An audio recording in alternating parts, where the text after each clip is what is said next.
So in today's video, I'm going to be talking about whether fractional work is right for you. Everyone's talking about fractional work. Fractional work is really booming. It is the future of careers, especially for experienced people. And I've watched a lot of people. Some people have done really well with it. Some people haven't done as well as they anticipated with it. And it's not because those people weren't good at their jobs, but because fractional work really kind of requires a completely different operating system. So in this video, I'm going to be talking about the prerequisites for fractional success, warning signs that you may not be ready yet, and how to know whether you should wait or jump when it comes to fractional work. And then I'm going to also share a self-assessment framework for you that you can use today. For those of you that don't know, I am a veteran in the talent acquisition space. I've worked in this space for over 20 years, working with hedge funds, with investment banks in New York, Chicago, and London. For the past 4 years, I led talent acquisition at a systematic trading fund where I scaled up the talent function and talent strategy. So right now, I work in my own business and I help hedge funds and startups as a fractional head of talent. And I also work with individuals on their career strategy. So let's start with the people who should definitely not be going into fractional work at the moment so that we're clear on that. And then we can talk a little bit about the people who should be getting into fractional work. So the first group of people who should not be going into fractional work, at least yet, are people who need structure and validation that you get from a full-time role. If you're somebody who thrives on day-to-day interaction with your team and you really thrive on receiving regular feedback from your manager in your one-to-ones, and you're somebody who really needs to kind of understand exactly what's expected of you to be effective, and somebody who really kind of enjoys climbing the career ladder, then fractional work doesn't necessarily make sense for you. The reality is that if you're doing fractional work, the loneliness is real. You're going to have to be self-motivated. You're going to have to be very comfortable with ambiguity. You're going to be figuring stuff out as you go along. Things aren't necessarily just sort of prescribed for you. And so if you're somebody that kind of really requires that, then perhaps it's not yet time. So a good way to test this is, when was the last time you went a couple of weeks or a couple of months without getting feedback from your manager? And did you feel energized or did you feel anxious? Did you kind of feel something was wrong or that you really kind of needed feedback from your manager in order to proceed? Because if that's how you felt, then fractional work might not be the right thing for you at present. The other group of people for whom fractional work may not necessarily make sense for are people for whom the expertise isn't yet very deep or differentiated enough yet. The thing with fractional work is that you're being paid a premium for people who are exceptional at what they do and they've been there, done that. So just base level competency isn't sufficient to be able to operate in a fractional capacity. Kind of using, I'm hesitant often to use years of experience as a measure of people's capability. But for argument's sake, I would say that people who tend to do well in fractional roles will typically have 10 to 15 years of experience. So they'll have fairly good knowledge of their domain, or they'll have very specific niche expertise. So for example, I operate as a fractional head of talent for systematic funds as well as for tech startups. And, this is because I've built up 20 years of experience of working specifically in this space across global markets, but specifically within systematic trading. And so when clients bring me on board, they know that they're bringing on board somebody who really understands the market and somebody who can give it to them cold, straight, no chaser. I'll tell you, this is what is feasible, this is what isn't feasible, this is how to go about it, etc. So if you're considering fractional work, that sort of deep expertise or at least niche expertise is really something that separates you from the pack and optimizes your chances of being successful. if you're still sort of in a place where you're figuring out your niche or you're still learning core aspects of your domain, then it might not be time yet. A lot of people I know who have, a lot of people I know in my sphere in recruitment and talent acquisition who've gone on to start their own businesses. An increasing number of them are operating as fractional experts. And those that have been successful in doing so are people who have worked within a specific niche. And so they can bring that market knowledge to their respective clients. And the people who have struggled operating fractionally are people who maybe were a bit more generalist and aren't able to offer domain expertise. So that's something to be aware of. The other group, the third group of people who for whom fractional might not necessarily be the right thing to do yet are people who haven't yet built a reputation or a network in their niche area.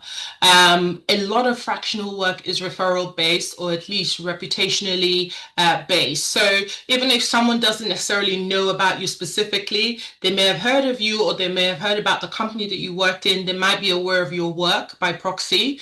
And so those people tend to do very, very well or relatively well when it comes to fractional work. So if you're not getting inbound inquiries, about people wanting to work with you, then you might want to kind of pause on going out into the market fractionally.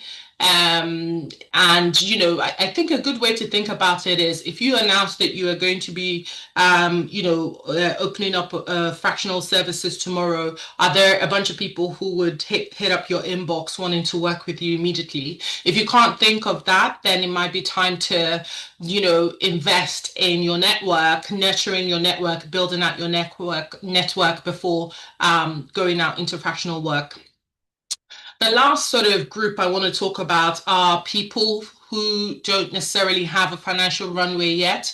The reality is that if you're looking to build a stable of clients as a fractional executives, it really pays to have at least 6 to 12 months financial runway when it comes to kind of covering your expenses. So what tends to happen is that for people who haven't done that, they'll sort of panic and then go back into a full-time role and go back into the sort of scenario that they were looking to escape, when they were kind of feeling bored initially in their previous role. So just something to be aware of when you're thinking about it. So we've covered a few key areas. So people who need structure and validation from a full-time role, people whose expertise isn't deep enough or differentiated yet, people who don't yet have a reputation or a network, and people who don't yet have a sort of 6 to 12-month financial runway. So these are the people for whom fractional work may not be the best thing for you to do yet. So let's talk about people who can really thrive with fractional work. I hope I haven't kind of completely scared you off of this. So I think the first group of people who do really well with fractional work are people who are really energized by variety and autonomy. So if you're somebody who gets bored of doing the same thing, after a couple of years, and you like building and solving problems more than you like managing business as usual or managing the operations of stuff that you've once built, then the fractional model works really well for you because you come in, you build or you fix whatever problems the company has, you hand it over, and then you move on to the next challenge. So you can control your schedule, you can control the clients that you choose to work with, you can control the scope that you operate within, or at least be able to negotiate it. So that works really well for people who are thrive in fractional work. The other group of people who thrive with fractional work are people who have a measurable track record of success. So if you can point to specific ways in which you added value to your previous employers, ways in which you drove specific outcomes, then that works in your favor. So for example, if you are able to impact revenue, hires, cost savings, etc., then fractional work will work in your favor because ultimately clients in this space want proof, not potential. And, if your resume or your CV reads like a job description instead of actually describing your achievements, then it might be that you're not necessarily ready. So if you're not sure about whether this is you, I would say, why don't you write down your top three career accomplishments with numbers? And if it's something that you're struggling with, then it might mean that you need to build up that record first. The third thing I would say, the third group of people that will tend to thrive with fractional work are people who understand the totality of the businesses that they've been part of or the niche that you're part of and not just your specific function. So fractional professionals tend to operate at a strategic level, not just at a tactical level. And so you need to be able to directly connect the work that you do to the business outcomes. So, for example, as a fractional head of talent, I need to understand how the work I do impacts P&L, how it impacts the growth strategy. So this isn't just about filling, a Java developer job or a quant engineer position, but this is understanding how that ties into overall business strategy. And a lot of fractional professionals tend to advise founders and executives, so they're not just executing someone else's plan. And so, I guess the question is, are you in a position where you can have board level conversations about how your specific function drives business value?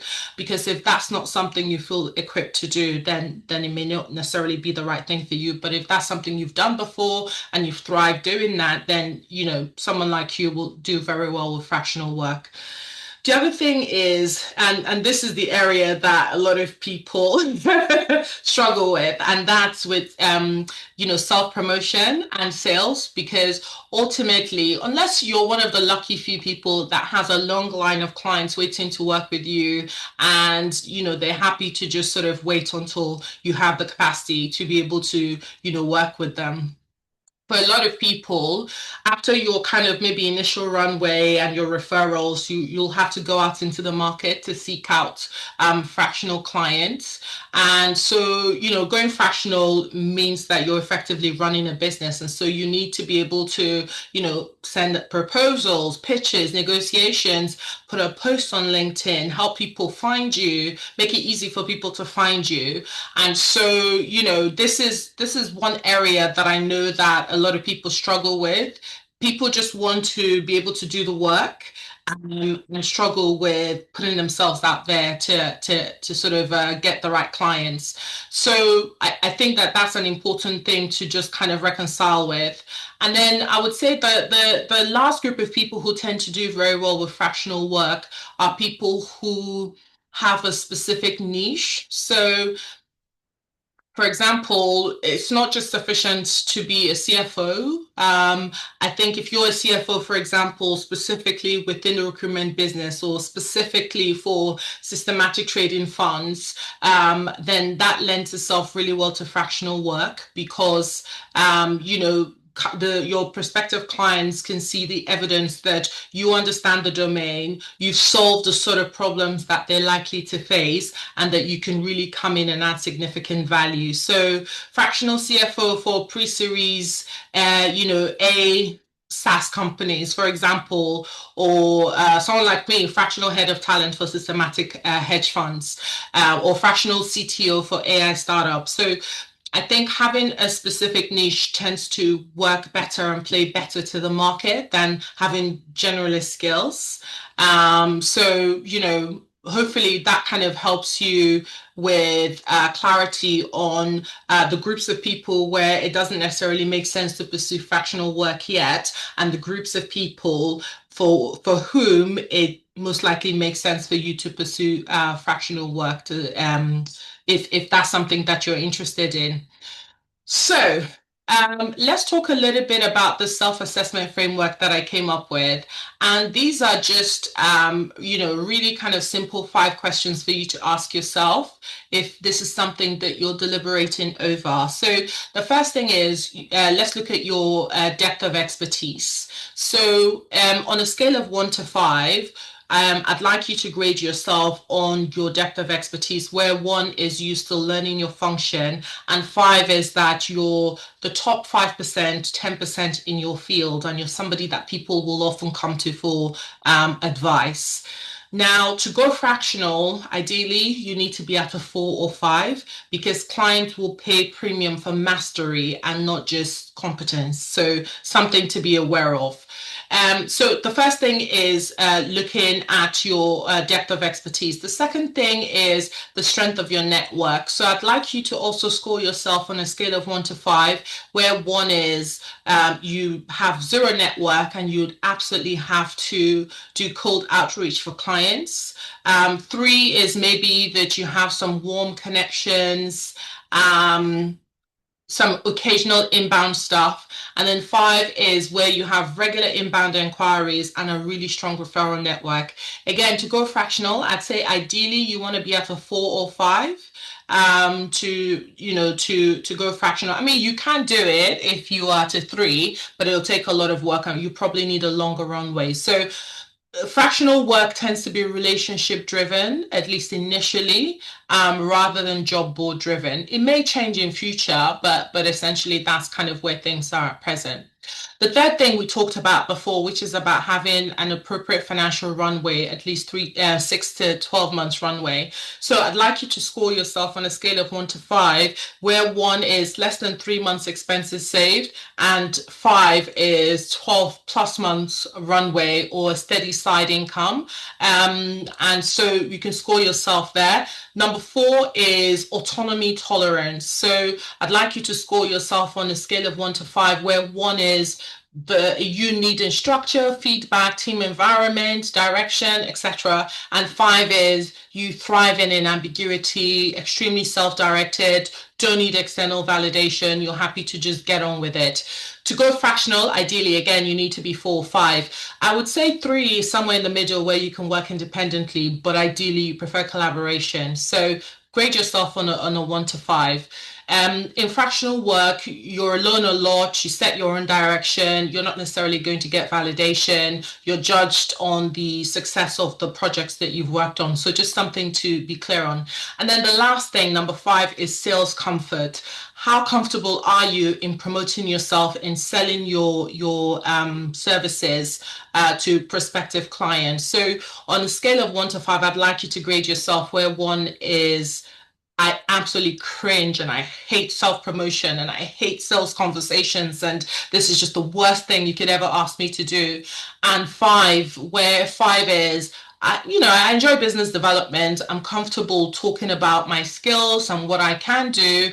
I'm also comfortable with rejection because you'll probably get more rejections than you'll get yeses. And maybe at 3, you can kind of pitch yourself if needed, but you're still uncomfortable and you'd rather not do it. So I would say for fractional work, you need to be at a 3 minimum. At least you need to be able to do it and do it consistently, not find excuses not to do it. Promote yourself.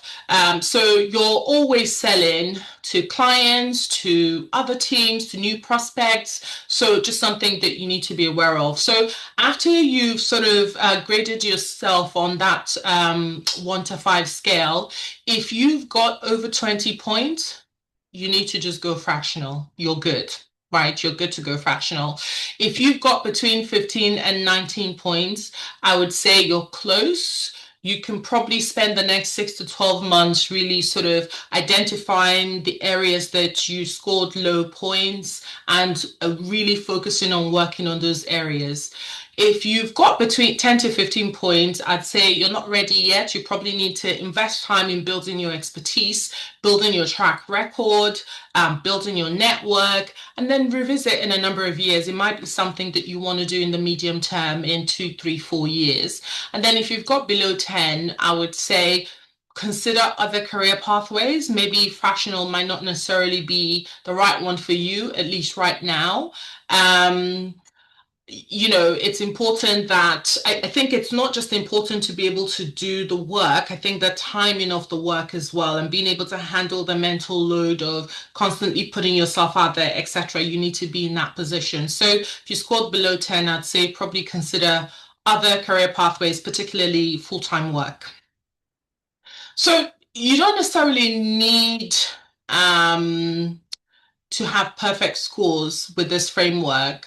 The key thing is that you just need to be aware and you need to be clear on what your strengths are and what your weaknesses are and what that means for you if you're interested in going down the fractional career path. Now, there is a middle pathway for people who are significantly risk averse. And, if you're that person and you're saying, you know what, Ada, I have my 6 to 12 month financial runway. I'm considered an expert where I am. I actually don't mind promoting myself. I have a fantastic network, yada, yada, yada, yada. If you find yourself in that position, but you're like, you know what, I have a really good job. I'm well respected. I get paid well. I have responsibilities. I am not in a position to resign and jump into this fractional work that you speak of. No problem. I think the middle path allows you to be able to test things before you completely jump.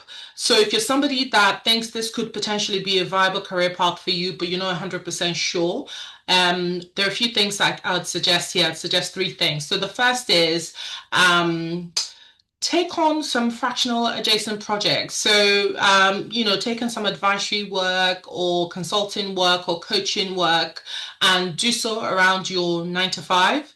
So, for example, if you're an engineering director at a company, I don't know, a fintech company, you could potentially provide a few hours a month advisory support to up and coming startups. So the things to test there are you able to sell yourself? Do you like the work? Is there demand? Do you feel you're adding value? How do you feel about the rates that you're able to command? Um, and how do you feel about your network and being able to get more of that sort of kind of work should you want to? So you can give yourself 6 to 12 months or even longer to try this out and to see how that kind of lands with you and your aspirations. The second thing you can do is, if you're ready to move on, but you're like, you know what, I don't want to take the risk of leaving without having something lined up, you can absolutely set up some bridge fractional clients. So don't quit your job until you have, 1, 2, 3 fractional clients, and then you can move on. So you give your notice, you secure your fractional clients, either during your notice period or even before you give your notice, and you're able to go into your fractional work with guaranteed income, and that significantly reduces your risk. But the key thing to remember is that you need to continue to build your network and put yourself out there so that you have a continued runway for when you finish your initial fractional work. But the good thing about this approach is that it really shows you market validation before you leave. And so I think that that's a good way to go if you're not in a place where you want to take on risk. And even if you were in a place where you want to take on risk, if you're in an industry or a company where you can do fractional work outside of your full-time work and there isn't a conflict of interest, then by all means, that's probably the right way to go. And then the third thing I would say is using a sabbatical to test out fractional work. So increasingly now companies are offering their employees, 1, 3, 6 month, maybe even longer sabbaticals based on tenure. And so if you're in that position, you can definitely use your sabbatical to test out your fractional work with the safety of being able to return to your full-time job. Now, it's a tough one because I'm an advocate for sabbaticals and I'm a real advocate for people using it as a time to disconnect from work and try out something completely different. But obviously, if you have a specific goal of going down the fractional route, then this might be an alternative way to utilize your sabbatical period and it's hedged, right? Because you know that come what may, you've got your full-time job. Just be careful that you're clear on whether there are conflicts of interest. I keep saying that because from, coming from the hedge fund industry, there's certain things you can't do outside of your main employer. And so you've got to basically weigh the risks there and be clear on what you can and can't do. I hopefully that's been helpful. So I think fractional work is extremely fantastic for the right people at the right time. It can be brutal if you're not yet ready. But I would say that hopefully with the 5 factor framework I've given you, you're able to be honest with yourself and assess whether fractional work makes sense for you now or whether it doesn't. And if you're not ready, no problem. You can spend, the next however long building the prerequisites that you need to be successful as a fractional executive. But if you're ready, then you can also test it before you take the leap. So if you're someone that's thinking about fractional work and want to talk through your specific situation, I work with mid to senior level professionals who are navigating their career transitions. And a huge part of that includes their fractional strategy. In the next video, I'm going to be breaking down the industries and roles where fractional work is exploding and where it is basically non-existent. So definitely subscribe so you don't miss the next video. Um, so yeah, hopefully all of that's been valuable. I think the thing to note is that a lot of fractional executives didn't necessarily plan it as an escape from corporate. They saw a gap in the market, they felt they could fill it, and they had the confidence to go for it and to charge what they're worth. But also they wanted to regain their autonomy. They wanted to work across a variety of things. They wanted to leverage their expertise to work with a broad range of companies. So that's something to just be aware of. Thank you so much for listening, and I'm so excited to see you in the next video. Bye-bye.